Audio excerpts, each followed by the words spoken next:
coming straight from the cockpit. It's another episode of Lunatic Fringe with the fucking pilot.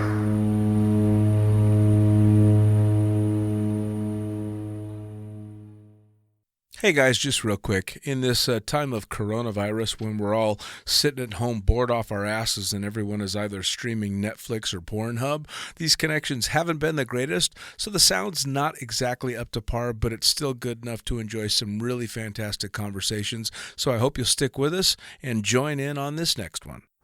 Ready, set, go! All right, back in the can for another edition of Lunatic Fringe Into the Void. And again, I'm getting too bored just sitting around, so I'm just going to dive straight in. Who the fuck are you? What do you do?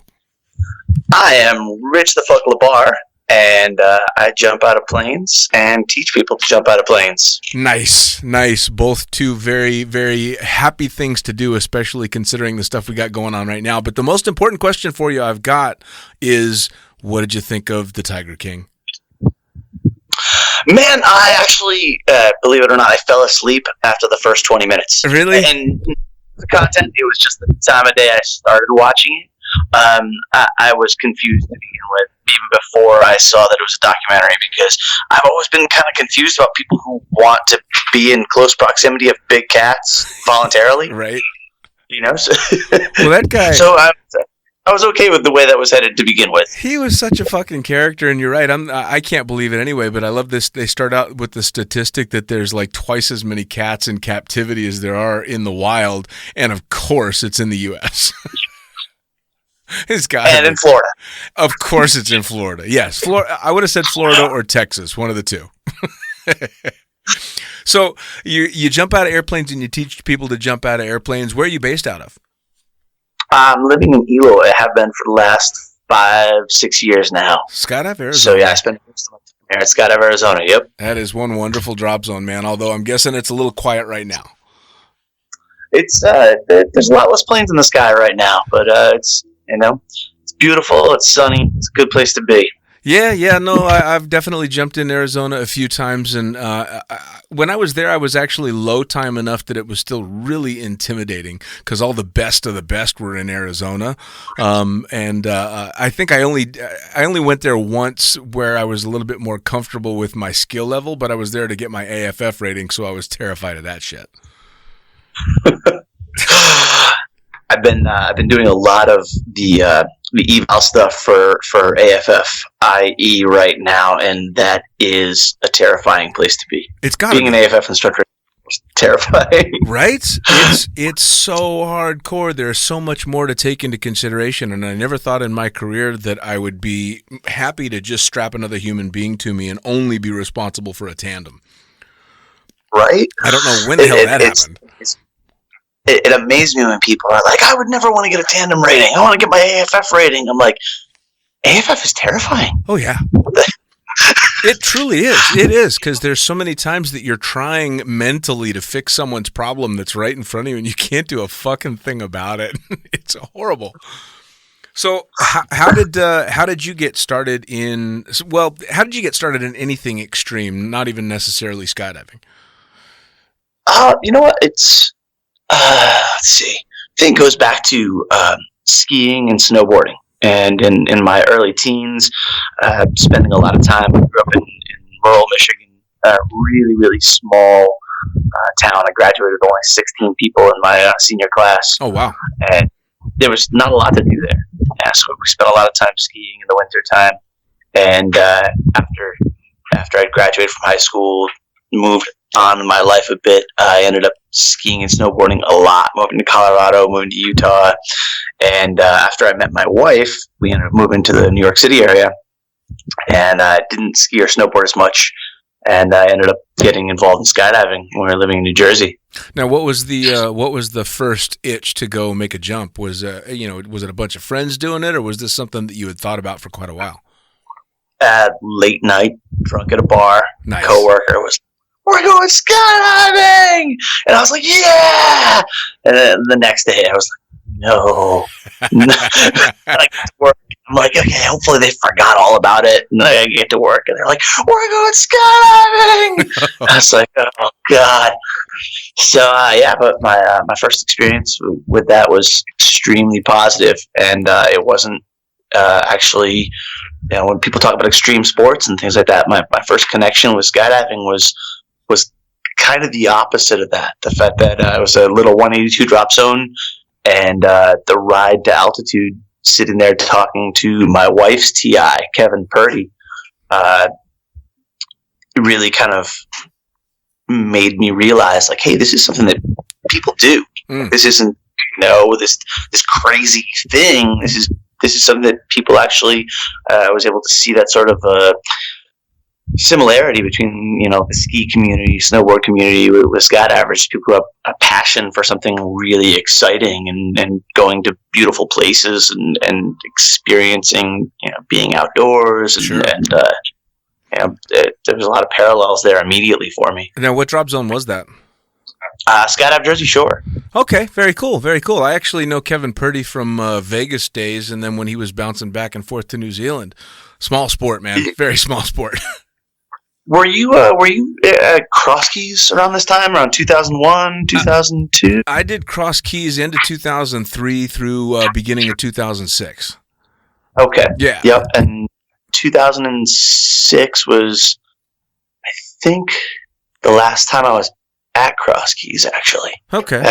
Yeah, that was kind of the end of the real heyday for my time in Cross Keys, because the 04-05 seasons were, I remember some of them. they were that place was fucking epic for so many reasons, and very few of them involved jumping out of airplanes. And if you've done the Jersey Shore and then up and down that, and if you spent some time in Cross Keys, especially then you know quite well. Yeah. That's actually when I got to meet Cola for the first time. She was out doing tours for PD, I think it was. She was the rep for PD at the time. And I met her and one of the Relative Workshop guys that was out there as well, and we showed them the proper Cross Keys. And I think we're still recovering from that one. So it was good stuff. So you made your first jump and you were shooting the shit with Kevin Purdy, who I personally know is a wonderful ambassador to the sport. He's got this great energy. He's just this super happy but very well-spoken guy. Is that kind of what helped draw you into wanting to make jump number 2? Absolutely. I honestly, a lot of times I wonder if I had gone anywhere else, if it had been a different experience for me, if I would be here at all right now. Like I really put a lot of my roots in the fact that Kevin, kind of showed me the way into the sport. Sure. Now, how was the jump itself? Was jump number 1 super exciting? Was it kind of mellow? I don't like, a lot of people talk about how they remember so much of the first jump. I just really remember, my wife jumped first, and I remember that shift when, as soon as I saw her leave the plane, that made me really excited. Like it just did. That when you watch someone leave a plane, that emotion, that feeling. Right. And a lot of the fear went away, and I was like, okay, yeah, now I want to do this. Nice. For me, it was funny because it took me an entire month worth of bad weather and aircraft problems to actually be able to make that jump. So by the time I finally got to the actual open door, getting ready to go, it was almost relief. I just wanted to get the fuck out of the airplane so I could say, fine, it's done. I don't need to obsess about this anymore. And then, of course, landing on a hot summer day in Las Vegas, trying not to throw up, I couldn't pay for my next jump quick enough. Because it was just that amazing. And then I found out that as I went through jump number 2 and 3 and so on, I found out, oh wait, this shit's actually kind of scary. So it took a while. I remember that feeling far more distinctly than the first skydive. I remember just wanting to keep skydiving and making that drive. It was about an hour down the Jersey Shore every time I went to the drop zone, and kept thinking to myself, why am I doing this? Right. Like this is crazy, and it just kept getting scarier and scarier. I had this place on the freeway, and I've talked about it before on the podcast. I had a place on the freeway where if I turned around there, I could go home and hold my head up high and not feel ashamed. But if I drove past that point on the freeway, I had to make at least one fucking jump. And it was, I don't know why I kept going. It wasn't that I hated it. I was thrilled when I I was thrilled as soon as I left the airplane. But everything leading up to it was horrible. Yep. I don't know what I was thinking. And so, to be looking back, more than 10,000 jumps later going, all right, how stupid was I? It's cleansing. You know what I mean? Like that time, like I said, as soon as you leave the plane, you're so in the moment for the entire skydiving. I think that's what we all share is that time, there's nothing else that can get into that time. No doubt. Now, so you started jumping, you made your first jump with you guys were married at the time?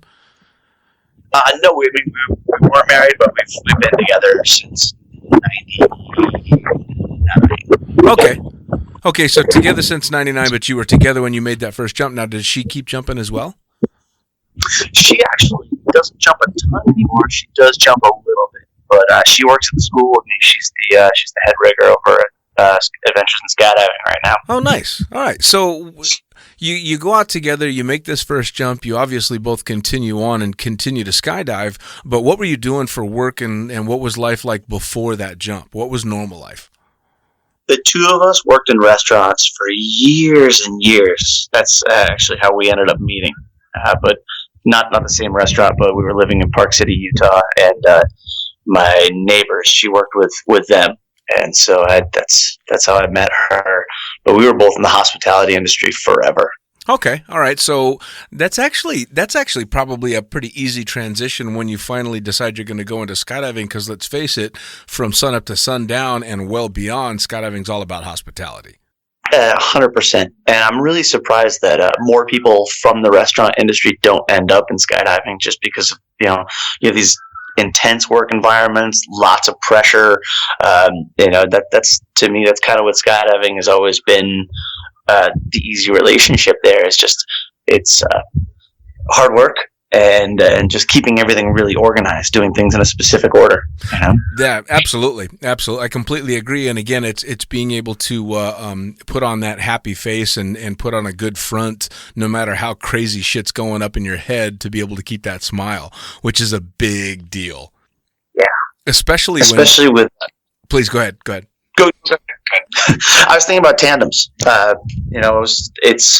It's something you need to keep if you want to enjoy doing tandems and make it enjoyable for people. When you get to that 12th or 14th one of the day, it's not their 12th or 14th jump. Right. It's probably their first jump ever. Yeah. So keeping that in the front of your mind is enormous. That was one thing that if I look back on any of my time in the sport, my one regret was, while we were having an absolutely amazing time at Cross Keys, I think everybody kind of lost sight of the fact that those tandem students were the reason that we were there, and we were using their jumps for our entertainment. And it didn't dawn on me until a couple of years later that I'd be watching videos of the antics that we would get up to during these jumps for tandem students and realize, fuck, man, that's clearly not this guy's jump. He's just a prop that we're using to have fun for our own videos. And I look back at those now, and although we still had an amazing time, I'm sad that I didn't give more to those students, because it turned out, 25 years later, my favorite way to skydive is to take tandems. And I missed out on a couple of years of some great students because I was too busy fucking around having fun. Yeah. And I guess that's part of growing up. Yeah, for sure. And I mean, unfortunately and fortunately, both ways to look at it is we work in a sport where it is that much fun. I mean, that was a day at work was having a great time. And it, I look back and again, it was still good fun for them as well, but I could have made it better. And that's a tough thing to teach people. So yeah. In your transition from the hospitality industry into skydiving, did you just start jumping for fun, and then it just became one of those things that you're like, I've got to find a way into this for work? So I had the desire to do it for a living for a really long time before I started doing it. Luckily, my wife is super, super supportive of me, and she was, I think, the one who really kind of pushed me over the edge, because there was a period of years where I was really working and thinking all the time about how how important it was for me to pay my bills and be responsible. And like I looked at skydiving for a living as something that, I wasn't necessarily like willing to make that jump and, kind of start living in an RV and moving around and all that. Sure. I just kept thinking about doing the responsible thing, and so I was fun jumping for years, and I only started jumping full-time professionally about 6 years ago. Nice. So, well, I mean, a lot of people end up jumping into the professional side of it super quickly just so that they can support the habit. And people like me, I was working in the sport so quickly that I kind of gave up a lot of those fun jump years and just screwing around and figuring out who I was as a skydiver. So doing it your way sounds a hell of a lot smarter. I think it's just kind of what you just run into your path. Yeah, I think it was the right time for me. Yeah, fair enough. Now, did you start out by getting a tandem instructor rating?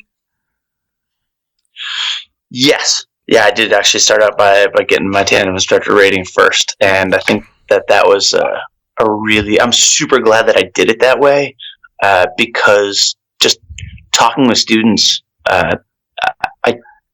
like I said earlier, it amazed me when people want to do AFF first.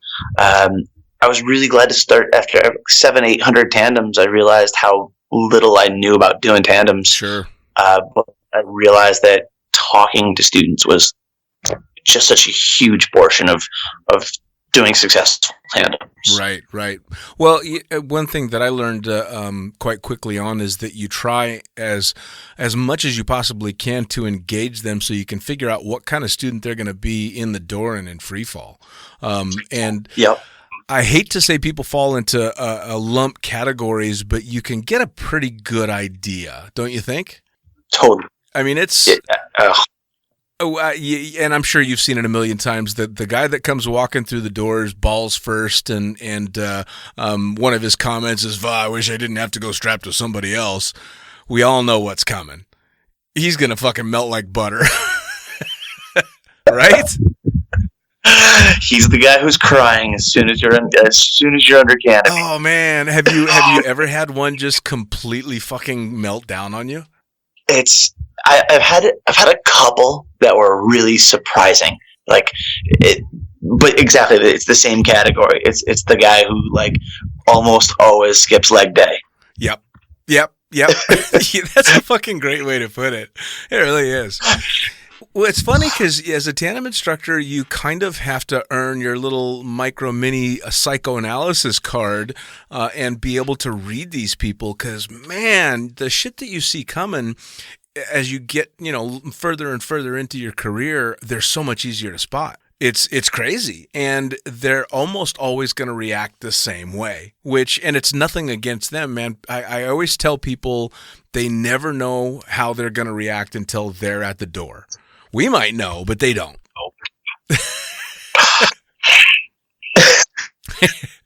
And then with that in mind too, it's like it's funny you should mention that specific part, because every time I feel like I'm about to pigeonhole someone, I guess, or as I'm like talking to them, I think to myself, I'm like, remember, you might be wrong. Right. You know what I mean? It's like the things that they pull out of their sock will always amaze you. I love that part of tandems too. Now, how long into tandems did you start to be able to take the skills you were learning from tandems and put it against people you were meeting in regular life? Because it's funny, you start to see those patterns in the supermarket and in the line at the bank, and it's kind of funny, isn't it? So I think because I was in the service industry for so long, doing tandems or working in skydiving, like you said, it was just like waiting tables. Wow. Right away, it was like I'm just so used to meeting people in like 1, 2, 3, 4, and spending 2 hours with people. Right. You know what I mean? And seeing their behaviors, watching their body language, and it's super familiar.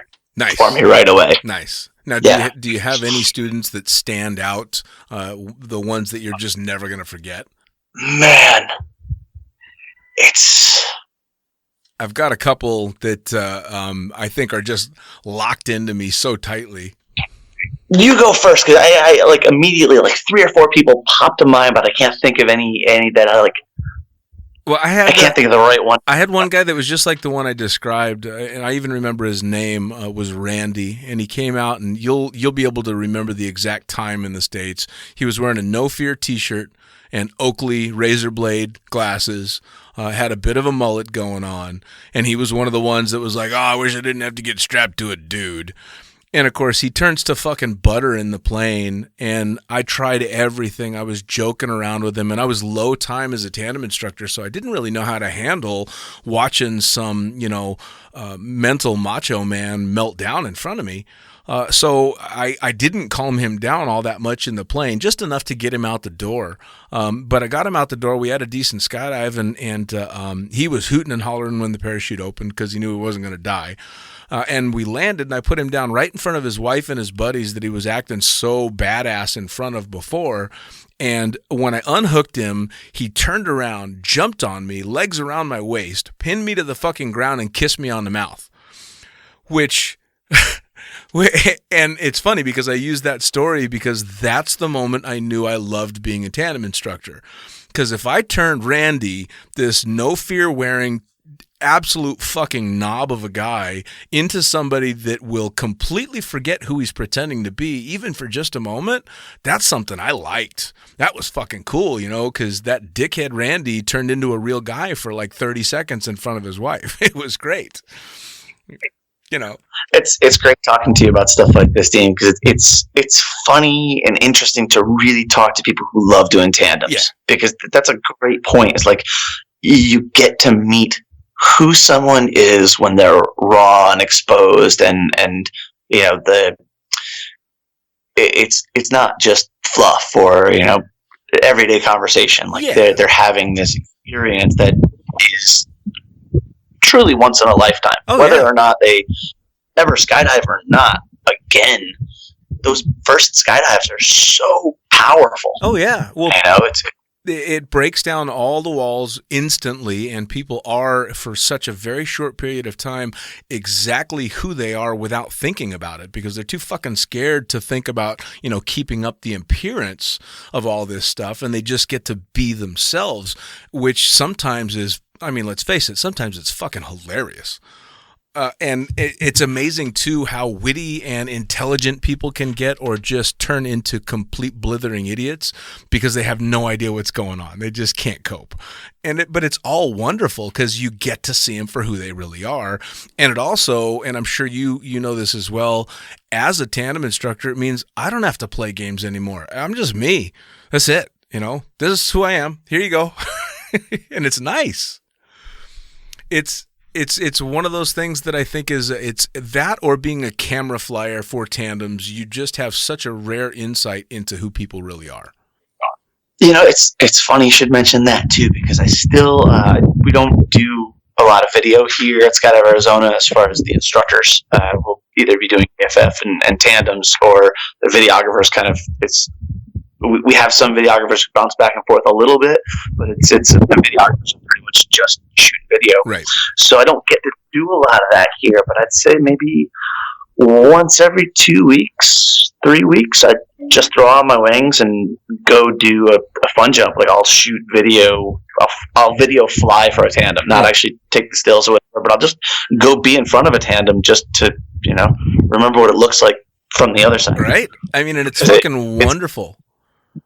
It's amazing to see that energy in free fall. Oh yeah, it's almost the camera flyers, for as a unique a connection as a tandem instructor has with this student. I think the camera flyer even has a slightly more intense view. Granted, it's just for free fall, but they are eye to eye and looking someone in the eye while they're experiencing what to them can be the most absolutely mind-blowing thing that they've ever seen, and they're looking right at you, and they're smiling at you, and they're waving at you, and it's, the reactions and the faces and the gestures are never-ending, and it's insane. And I'm sure the same with you. I've had people land after the jump that were waving and kissing towards me and flipping me off in free fall, and they land and say, "Well, where were you?" Well, That's fucking right in front of you, man. You were blowing kisses to me the entire time. But it's cool to see that that how people have this amazing reaction to what I don't want to say is commonplace for us, because I don't think any jump is commonplace, but normal for us. Which, I mean, who gets to do that? It's so cool. Luckily, we do. Right? You know? Right? Well, once we're off house arrest and they let us jump again, right? Not this month. Yeah. Speaking of, how are you faring up with all this this craziness? I know everybody's going a little bit stir crazy. Fuck, I shaved my head 3 days ago, so it's getting a little weird. This has been for my wife and I. This has been actually pretty nice. Been able to spend some time together. Been cooking a lot of meals, hanging out with the dogs, and because Eloy's kind of in the middle of nowhere, we're social distancing automatically. Yeah. We can walk out the front door and we're in the desert with the dogs. So it's kind of like my normal day off, but just 31 of them in a row with no travel plans. Ooh, yeah. That gets a little bit rough, but you're right. You do have nature to get out there. There's a lot of people listening right now that are just fucking stuck in an apartment and can't leave, can't go anywhere. Where I'm at's the same thing. I'm in a city, so I don't have the ability to go venture out at all, and it's getting a little weird. I'm counting my blessings that we are where we are, especially after, for us living close to New York City for a really long time with tons and tons of people on top of each other. And, been there during nothing like this, of course, Sure. but, the last time a hurricane came through, people rushing on gas stations and power outages, things like that. Whenever you're in a really densely populated area and things aren't going perfectly, it's definitely Sure. definitely a lot scarier than being kind of in the middle of nowhere. Yeah, so no doubt. Just Well, seeing things on the news and social media and all that, it actually seems to me, not being in the States, that although the virus is smacking into stuff pretty hard, it seems like the public is actually handling it pretty well. I don't believe I've ever seen the American public as a whole just take a deep breath and go, all right, we got to do this. And that seems to be what's going on this time. It does feel like that too. I've had a couple of people reach out to me that, people, you sort of fall out of touch with people for absolutely no reason. Sure. Old friends or just. I've had a few people reach out to me recently to just, probably a senior check-in, but Sure. you know what I mean. People, I do. I do know what you mean. It's interesting to have those good feelings, people of coming together, seeing if people need anything, things like that. Sure. Especially the community was really small too, so there's already been a lot of that where people are just taking care of each other, making sure if anybody needs anything that we're all here for each other. Which is awesome. But I'll tell you what, and I'm sure you'll agree, the skydiving community has proved to me so many times over the last 25 years that they will do that for each other regardless of the circumstances. I mean, say what you will about fucking Facebook and Instagram and all that. It keeps people connected. And we've got such a spread out community all around the world that it gives people the opportunity to really reach out. Every time you see someone's hurt themselves, it's a low turn and there's people passing the hat around to help someone out. The skydiving community is amazing with this kind of stuff. So it almost feels like it's just kind of kicked that portion into overdrive. I mean, I'm sure you've seen Liquid Sky now making masks. Yeah. How fucking cool is that? Yeah. I mean, I'm reading articles in the LA Times about a skydiving jumpsuit manufacturer. That's fucking amazing. That's really cool, and it's a badge of pride that a skydiver, one of ours, is making a huge impact on a large scale, trying to help everybody else. It's really cool. Having the ability to help and just transitioning right over into it is amazing. Yes. Just having the fact that he's out there doing that work is so fantastic. Well, and he's such a character too. I had him on the podcast. It's actually just been released, and we're chit-chatting about him getting the suit set up and him transitioning to help with the masks and how he got into skydiving and this and that. And then all of a sudden I find myself listening to him tell a story about he's shoulder deep up the ass of a cow giving a pregnancy test because he used to impregnate them for a living, and that's what his degree's in. And I'm like, what? How the fuck did we get from making masks for a virus to your, fisting a cow? It was amazing. But transition's natural. Right? Yeah, no, but that's the fucking hilarious thing is that's not a difficult transition to make in skydiving. It's one of the most amazing things about the sport too, is that it's this shared passion amongst people with absolutely incredibly different backgrounds. Right.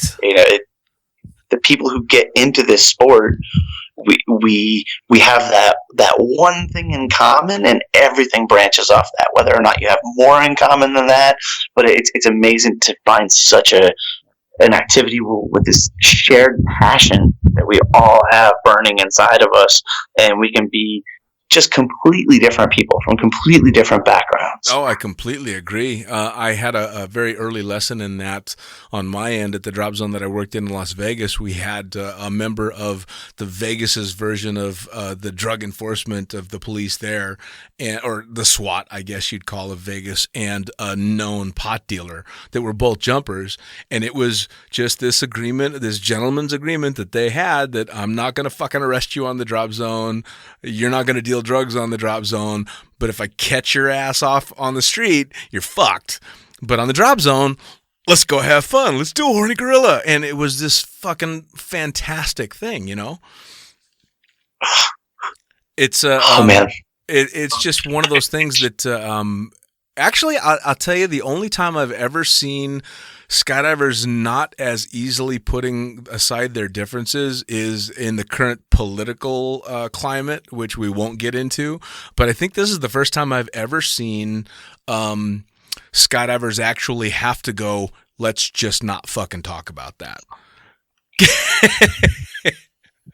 It really is, and I very intentionally go out of my way to make sure that I don't talk about anything political. I really don't air my views so much on this because I'd say that some guy named the fucking pilot stance is pretty much an open book.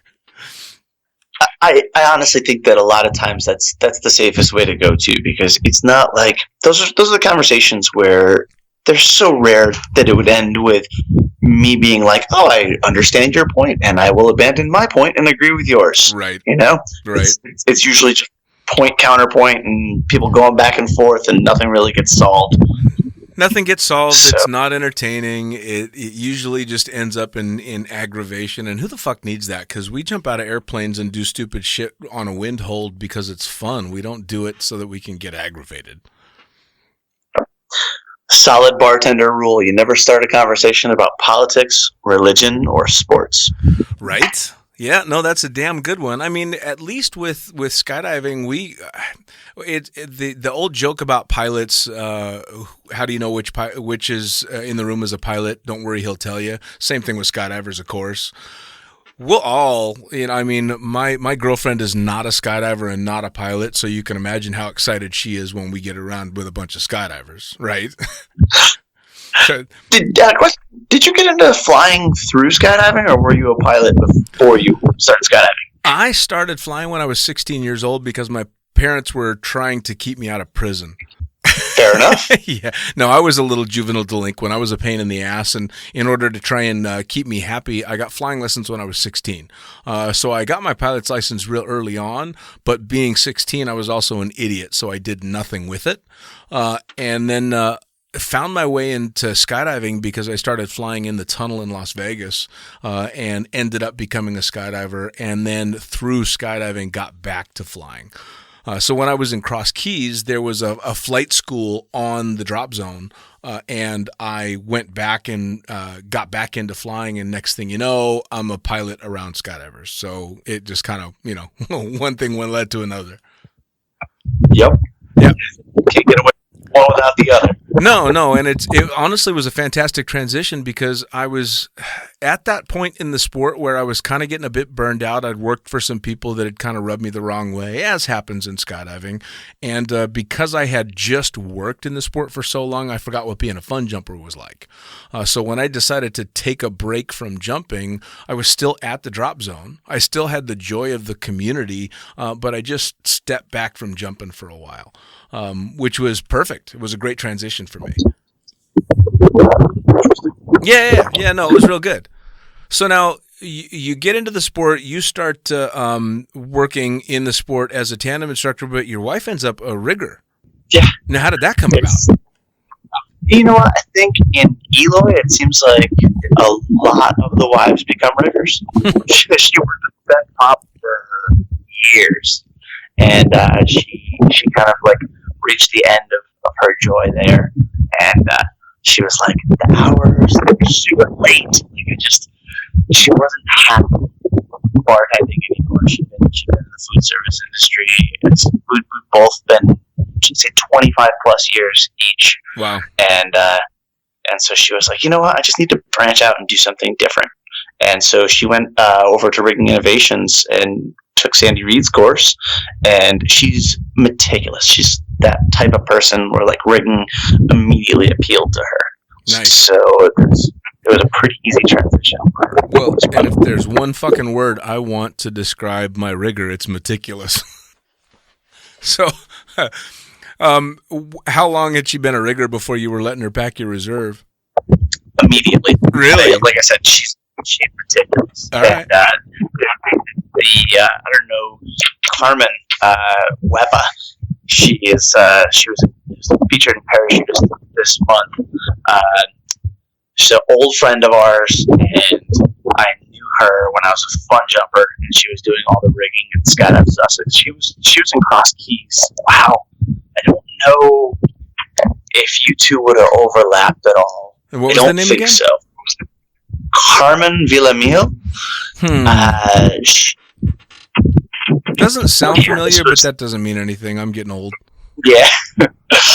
She's been a huge part of our lives for the last 8-9 years. And Natalie, as soon as she started getting interested in rigging, Carmen was really helpful to, like, showing her things and kind of getting her started on that path. And Carmen's a master rigger who is one of the most meticulous riggers I've ever met. So immediately having Natalie working with her, I was great. Go right ahead. That's awesome. Well, and as you know, one of the greatest things about the damn sport is how giving people are with their time and their knowledge. As soon as they know that they even kind of like you, they're bending over backwards to help you out. So it's pretty spectacular that she had that kind of a mentor to get her into rigging. The thing is, too, is like, especially, I think you had mentioned this about Eloy earlier. You were saying how it can be a little intimidating. I think it's intimidating to people sometimes when they come to Eloy just because they feel new, or they don't know everyone, and there are, throw a rock and you're going to hit world champion easily on the drop zone at pretty much all times in whatever discipline it is.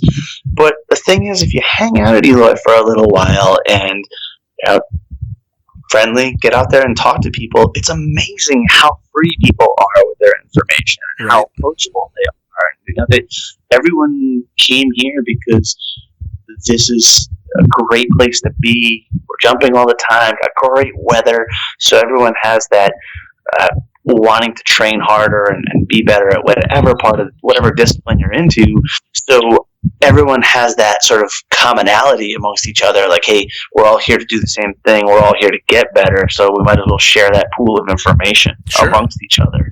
Well, and so I think it's looking back on it, the big part of my feeling intimidated low time going to Eloy was not because of the behavior of people at Eloy. It was because of my perception of, holy shit, that's so-and-so. Oh my God, I can't believe I'm on a load with this person or that person. So it wasn't them, it was me, and not wanting to walk up and approach that person because who am I, right?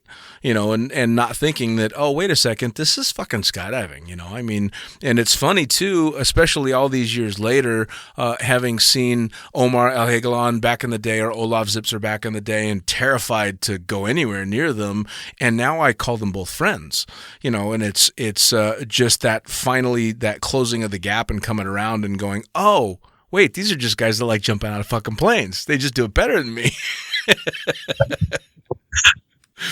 Which is great, I mean, especially now considering almost everybody's better than me because they've got tunnels and all this shit, so everybody's a rock star. It's there's no reason to be intimidated anymore. It's a great time in the sport, and I'd be interested to hear your take on this too, as an instructor, seeing people come into the sport now, 2 years ago, 5 years ago, seeing the relationship the tunnel has with the sport and with people's goals, right? Like, I remember being, as a student specifically, rewatching VHS tapes of Free Fly, of Spaceball, and just being absolutely riveted by these concepts. And like, Spaceball jumps to me to this day are still like mind blowing. Oh but yeah. To be like just coming to the sport now and have the tunnel, it's I think about Spaceball as like, this was the tunnel. Like that was the bar. That was how you could tell. Sure. If you were on level or how close you were. And now with the tunnel, everything, if you have money and you have time, you can get very, very good at like a lot of the nuances of skydiving. I'd say like 90% of skydiving, right? Sure. But tunnel itself is a completely different concept too. It doesn't teach you the familiarity with the environment. Right. Well, that's the big thing is that, and I'm a huge fan of the tunnel. I'm actually an original tunnel rat because I worked in the Las Vegas tunnel back when it was the only tunnel. It was the amusement ride. And it wasn't a great simulator for trying to learn a lot of stuff in skydiving, but it taught you the basics. But to see where it's gone now, it really did just become this incredible tool that can teach people to fly in ways that, to be quite honest, I didn't even dream of when I was starting out. There was no way I would have seen it going this direction. And it's both humbling and also just awe-inspiring to see it all happen. But I'm sure you're the same way, is there's a before tunnel and an after tunnel mentality. And the before tunnel mentality, like our generation, is we have that little bit of pride in the back of us that says, I had to learn this shit 45 seconds at a time. I didn't get to buy 15-minute fucking blocks. I had to pack in between every lesson, and chances are I had to repeat lessons 50 fucking times before I got it. So there's that little extra bit of pride that, yeah, you might be able to fly better than me, but fuck you, I learned it one jump at a time. We had to walk back and forth to school uphill both ways. Exactly. And I know it shows my age, and I'm fine with that. There is that little bit of pride in me, and I'm sure it's just being stubborn that I'm never going to fly as good as these fucking kids. I interviewed the Kennett family a while back. Sydney Kennett's I don't even remember how old she is now. I think 14, 15 years old. And she can do shit in the tunnel that I would never, ever be able to do, not with oodles of training. It wouldn't happen. The level of skill is just insane. And I've watched the best in the world fly right in front of me, trying to break down how they did this and that. And it becomes, they wiggled their big toe sideways to do this fantastic move that I'll never figure out. And maybe you're the same, but for me, there's a huge freedom in knowing that I'm never going to be that good because I don't even have to try. It's funny because I think that it helped me in a way as well. It may be slightly different. Charlie, settle down, little man. Hey, Charlie. It helped me realize that as far as skydiving and being better, how flexible that bar is, I guess. You know what I mean? Like, you should always strive to train harder and be better.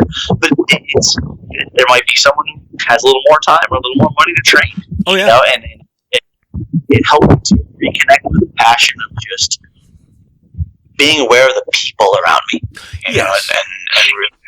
Well, and for that mentality is a fantastic fit for skydiving, because skydiving is so much more than just jumping. It's much more, to me, about the community and about the people that it draws in and the experience that you give them.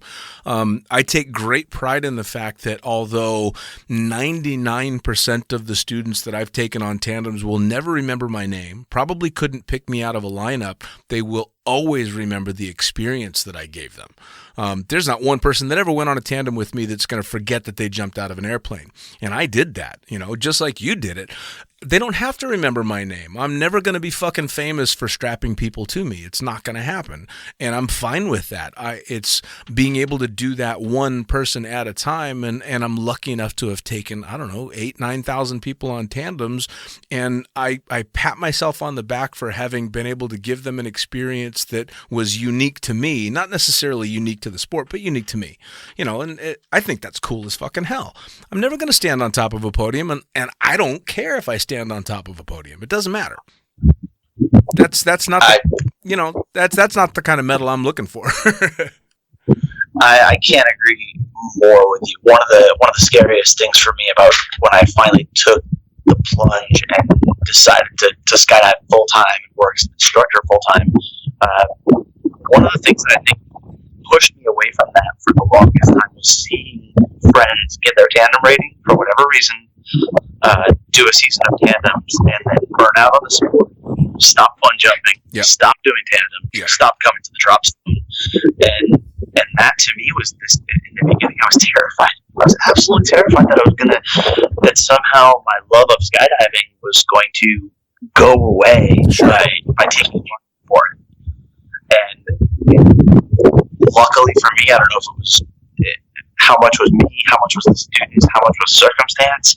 I think I like doing tandems now more than I liked doing tandems when I started doing tandems. Sure. I don't even know if it's just as much of a fun thing to me because of that. Oh, yeah. There are sometimes there's body odor, there is vomit occasionally. There are some things that don't make it super fun sometimes, but most of the time it's a really, really fun skydive. Well, you know, for me, tandem started out as something I was 100% opposed to. I've made no secret about that. I did not want to get my tandem rating, and I was pushed into it by a DZO that basically said, get your tandem rating or fuck off.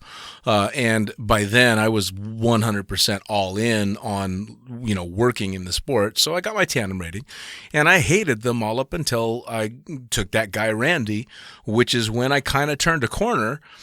And then it was probably 200 or even 300 tandems later that I got good at doing tandems. I was just surviving up until about 300 tandems. But when I hit that 300 tandem range, I actually knew what I was doing. I was doing a good job, and I knew it. I felt proficient, and they weren't scaring me more than the student. And that's something people don't talk about. And I know you laugh, but it's true. For the first 100 fucking tandems, I was more scared than my students. Every single one of them. It was terrifying. It's so much responsibility, and so many things can go wrong.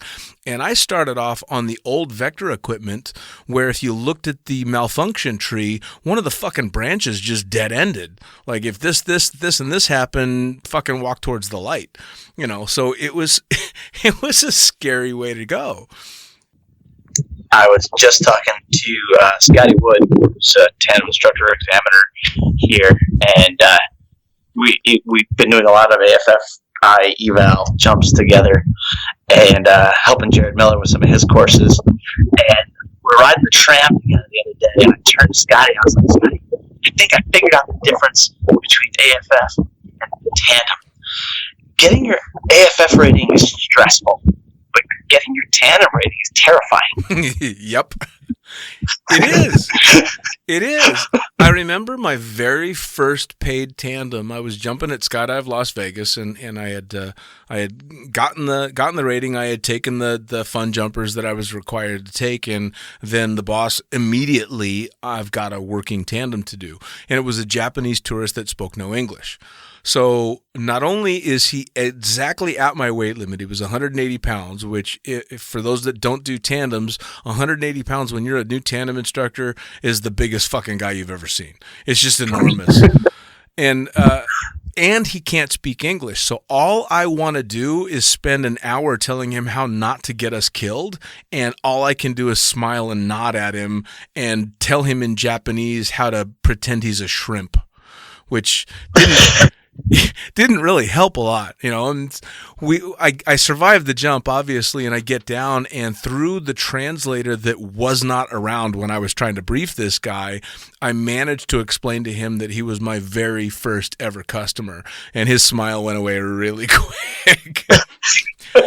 But I needed him to know he was my first because I wanted him to have some inkling of just how fucking scared I was on that skydive. Hey, Dean, you ever meet Peter Rovnan? Yes, I know him quite well, absolutely. Perfect. So, when I got my tandem rating, from Rich Winstock, and this was at Skydive Sussex, and I'm about 5'6", 150 pounds at the time. I'm a little worried about, okay, how do I work my way, from being a little guy, work my way into doing tandems. Right. And we do the first portion of the course. Right away, he's telling me, don't worry, we're from the very beginning, we're to match you out at your weight, your size, and we'll do some tandems. We'll bump you up 10 pounds at a time as you're comfortable, and if we don't have tandems that are your size in the beginning, then, you'll just sit out. It's no problem. Right. I'm like, okay, sweet. I don't feel there's any pressure at all. So we do the ground portion of the course, and Winstock throws his back out. And so he's like, listen, I can't do the jumps with you, but we can go down to cross keys, and the guys down there can do the eval portion of the course for you. I'm like, okay, cool. So we fly down to cross keys, and Range and Peter are the guys who are going to do my eval jumps. And I look at Peter, and for anyone out there who doesn't know Peter Rodman, he's like 6'6", like 225 pounds. Yeah. So my first ever tandem after my solo on the system is taking Peter Rovnan out of a King Air. Jesus Christ. Out of a fucking King... Oh, you jumped across keys King Air? Yup. Oh, no. Jesus. So I was just born to do big tandems from the beginning. Well, he's a monster Eastern European with a fucked up sense of humor, so that must have been a hell of a skydive. I love Peter.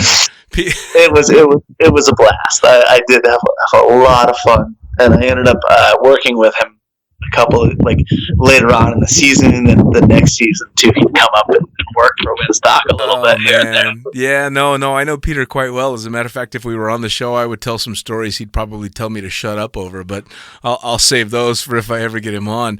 Yeah, that King Air. So I was working at Cross Keys when they got that King Air, and if anybody doesn't remember this airplane, it's a narrow door King Air, and John Eddowes, the owner at the time, it was the very first load ever. And so we're on our way up, and John's flying the King Air, and let's just say his sign-off to fly the King Air was not extensive. He basically just put the coals to the fire, and off we went. And so I'm the first tandem out, and I managed to get out the door, but it was like getting hit by a fucking freight train when we roll out of this thing. And I tumble, and I finally get the drogue out, and then it's a normal tandem. But I land on the ground, and I'm fucking exhausted because the exit just kicked my ass. And about 20 minutes later, John comes up to me, he's all, it was a hell of an exit, wasn't it? And I'm like, yeah, what the fuck, man? That was insane. He's all, yeah, so this horn was going off, and I thought it was the stall horn. So I nosed it over and got going faster, but it turns out it was just the gear horn. I didn't know that was going to happen. So what had happened was because the landing gear wasn't down when he pulled the power back, the stall horn starts going off. He thinks he's stalling, so he noses the thing over, and he's got a fucking little King Air 90 just hauling ass as I'm trying to squeeze out this teeny little door. So he just beat the fuck out of me on the first ever load to drop out of that King Air. Oh man, yeah, the joys of working out of a King Air. Good times, man. It's funny because I'm convinced after all my years in the sport, as safe as we make skydiving, I'm still convinced that Darwin has no effect on skydivers. Somehow we just stopped evolving and keep getting away with this shit. Fingers crossed. Right. So what comes next? You've been doing tandems for about 6 years, you say now, and you're dipping your toe into the AFF world, huh? I've been working a lot on my instructor evaluator for AFF and tandem, so I'm enjoying that. I feel like I just want to keep teaching, man. I feel like I'm blessed right now to be able to be doing this. Sure. I think the interaction we've had today speaks volumes that you clearly understand exactly where I come from on this. It's like it's such a joy to be able to relate with people in this environment, teaching them about skydiving and being able to play to your comment about Darwinism too. It's to be able to try to help people into this sport and try to lay a foundation for them that they're going to do whatever they're going to do with whatever knowledge that they get, but really striving every day to make sure they're getting good knowledge and being able to build a good foundation of safety is a really flexible word in what we do, right? Sure. We want to do it as safe as possible. So getting people to just try to make good life decisions when their lives are in danger, right? I think that's the big thing. I think that's the big thing that we've been skydiving for so long and so little. Skydiving is still a dangerous sport. We've done amazing strides in making sure that it's very safe, and especially in the tandem world, we've got such a ridiculously fantastic safety record overall in the sport that people forget that just one or two bad choices end in tragedy, and that's something that especially as you're going on to being a tandem instructor evaluator, that's a big fucking thing to have a grasp on and be able to pass on, because we make it seem so easy and we make it seem so safe because we do it 15 or 20 times a day that people forget. No, you've got to be on your game, and I think a lot of people that get into wanting to, and I'm sure you see this all the time, why do you want to get your tandem instructor rating? I want to be able to take the girls on jumps. I want to be able to take family on jumps.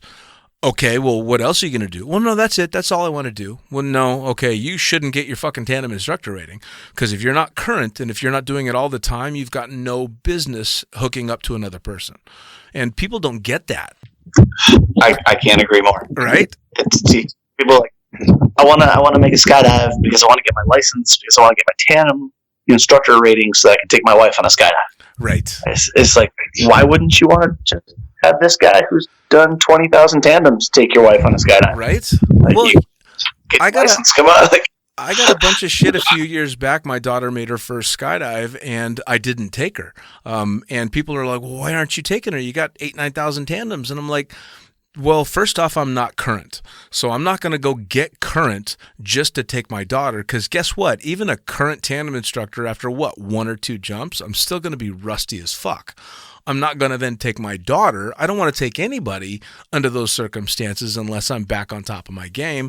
But two, again, I've got, tandem instructors around me that are not just current, but current for years, that are leaps and bounds above where I'll be right now. Why would I not want the best to take my daughter or my friends or whoever, So the whole, I just want to get my tandem rating so that I can take mom or my wife, or no, that's a really bad idea. Really bad idea. Yeah. If you're going to get your tandem rating, do it, and do it because you're going to work in it and you're going to stay current. And I'm sure you'll agree, you get a lot more fat fucks than you do hot chicks. So if you're trying to get into your tandem instructor rating to bang hot chicks, you got into the wrong gig. Sorry. Be a cameraman. I got laid a lot more as a cameraman. They look cooler, and you're staring at the pretty girls the entire time. But I've taken a lot of fat, sweaty, smelly guys, and trust me, that's not what you're after. So, as we wrap up, every time I always ask people, I want you to give advice to those people that are just working their way into the sport and wondering what direction they should take or what mentality they should have.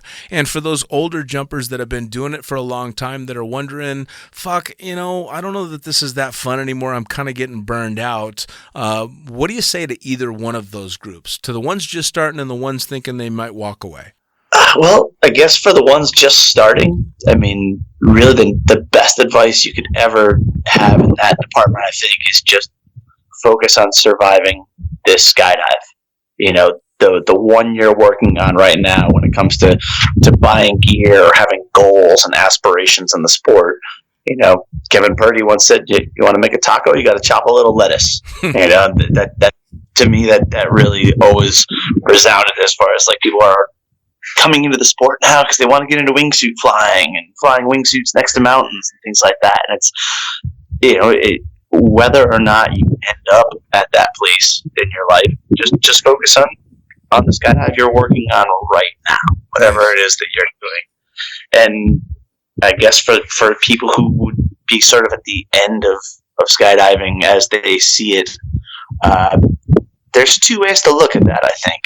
I think that sometimes I think about how many different types of skydiving there are, and the fact that I have been doing a lot of like head down big wave stuff the last couple of years, and if I ever got to the point where I was tired of free flying and doing that for joy outside of instruction, I think that I could get into four-way belly. I've never really done any of that, and it would be super easy to start over again, sort of at a point where I'm like, I don't really know the dive program. I've never done this. Like, you can easily just start over in the sport anytime you want in another discipline.